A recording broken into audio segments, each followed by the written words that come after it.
Hi po. Sorry po, di ko po naranasan yung first love. Pero first crush po, naranasan ko po yun.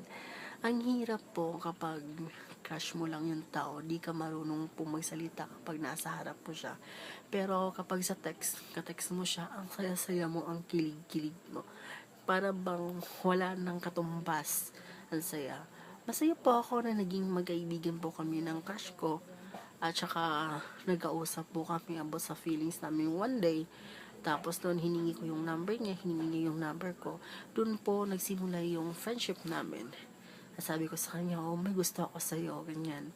Sabi niya, walang problema, as long as magkaibigan tayo. Hindi naman po masakit para sa akin sa part, hindi naman po siya nanligaw.